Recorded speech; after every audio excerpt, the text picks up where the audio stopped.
राधे राधे।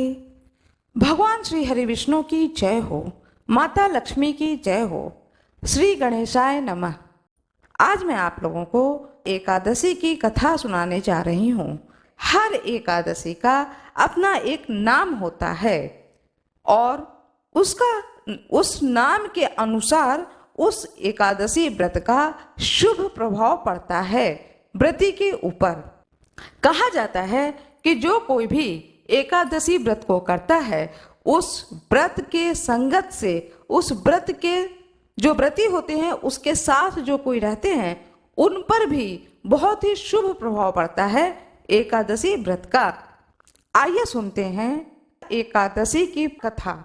भगवान श्री कृष्ण कहते हैं, हे राजन, तुमने संपूर्ण लोकों के हित के लिए बहुत ही उत्तम बात पूछी है।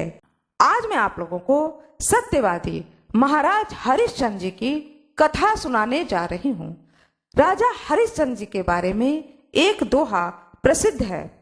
चंद्र टरे सूरज टरे, टरे जगत व्यवहार, पै दृढ़वत हरिश्चंद्र को टरे न सत्य विचार।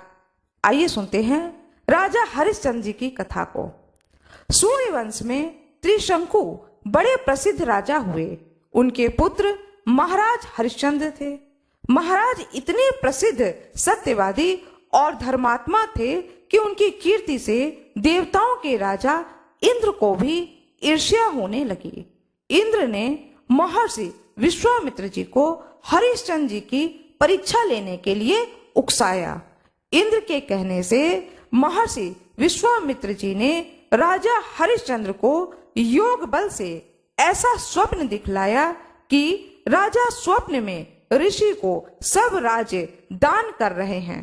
दूसरे दिन महर्षि विश्वामित्र अयोध्या आए और अपना राज्य मांगने लगे। स्वप्न में किए गए दान को भी राजा ने स्वीकार कर लिया और विश्वामित्र जी को सारा राज्य दे दिया। महाराज हरिश्चंद्र पृथ्वी भर के सम्राट थे।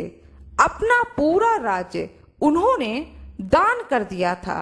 अब दान की हुई भूमि में रहना उचित न समझकर स्त्री तथा पुत्र के साथ राजा हरिश्चंद्र काशी आ गए, क्योंकि पुराणों में यह वर्णन है कि काशी भगवान शंकर के त्रिशूल पर बसी है। अतः वह पृथ्वी पर होने पर भी पृथ्वी से अलग मानी जाती है।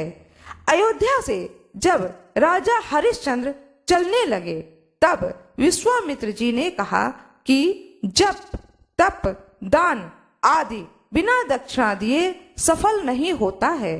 तुमने इतना बड़ा राज्य दान किया है, तो उसकी दक्षिणा में 1000 सोने की मोहरे और दो।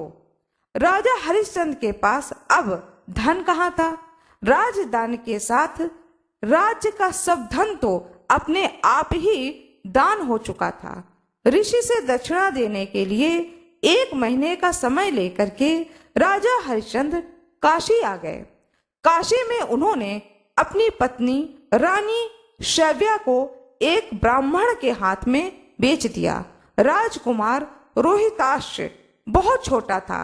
प्रार्थना करने पर ब्राह्मण ने उसे अपनी माता के साथ रहने की आज्ञा दे दी। स्वयं अपने को राजा हरिश्चंद्र ने एक चांडाल के हाथ से बेच दिया। इस प्रकार ऋषि विश्वामित्र को 1000 मोहरे दक्षिणा में दी। महारानी शैव्या अब ब्राह्मण के घर में दासी का काम करने लगी। चांडाल के सेवक होकर राजा हरिश्चंद्र शमशान घाट की चौकीदारी करने लगे। वहां जो मुर्दे जलाने के लिए लाए जाते थे, उनसे कर लेकर तब उन्हें जलाने देने का काम चांडाल ने उन्हें सौंपा था। एक दिन राजकुमार रोहिताक्ष ब्राह्मण की पूजा के लिए फूल चुन रहा था कि उसे सांप ने काट लिया। सांप का विष झटपट फैल गया और रोहिताक्ष मर करके भूमि पर गिर पड़ा। उसकी माता महारानी शैव्या को न कोई धीरज बंधाने वाला था और न ही उसके पुत्र की देह शमशान पहुंचाने वाला था। वह रानी रोती बिलखती पुत्र की देह को हाथों पर उठाए अकेले रात में शमशान पहुंचे। वे पुत्र की देह को जलाने जा रही थीं कि वहां पर हरिश्चंद्र जी आ गए और मरघट का कर मांगने लगे। बेचारी रानी के पास तो पुत्र की देह ढकने को कफन तक नहीं था, तो उन्होंने राजा को स्वर से पहचान लिया और गिड़गिड़ा कर कहने लगे, महाराज, यह तो आपका ही पुत्र मरा पड़ा है, मेरे पास कर देने को कुछ भी नहीं है। राजा हरिश्चंद्र को बहुत दुख हुआ, किंतु वे अपने धर्म पर स्थिर बने रहे। उन्होंने कहा, रानी, मैं यहाँ चांडाल का सेवक हूँ।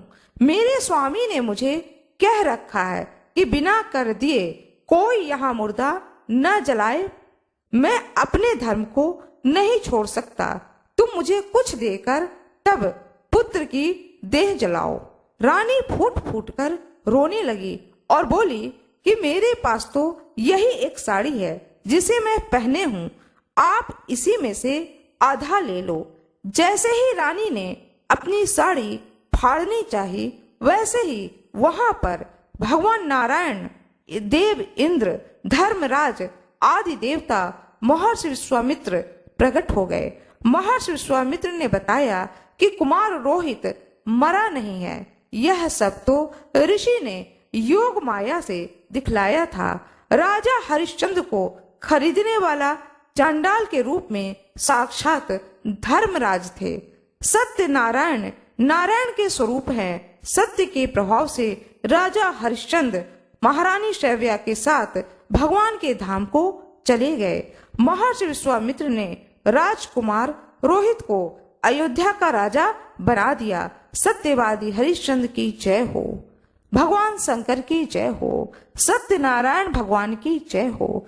तभी से यह दोहा प्रसिद्ध हो गया राजा हरिश्चंद्र के लिए। चंद्र टरे सूरज टरे, टरे जगत व्यवहार, पै धृतवत हरिश्चंद्र को, टरे न सत्य विचार। जय जय भगवान प्रभु राम की जय हो, जय हो, जय हो। भगवान श्री हरि विष्णु की जय हो, माता लक्ष्मी की जय हो। आशा करती हूँ कि आप लोगों को यह कथा बहुत ही अच्छी लगी होगी।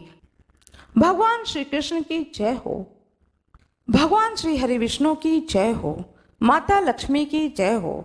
आशा करती हूँ कि आप लोगों को यह जानकारी अच्छी लगी होगी। कृपया वीडियो को लाइक करिएगा, चैनल को सब्सक्राइब करिएगा, बेल आइकन दबाना न भूलिएगा। आप लोगों का बहुत बहुत धन्यवाद।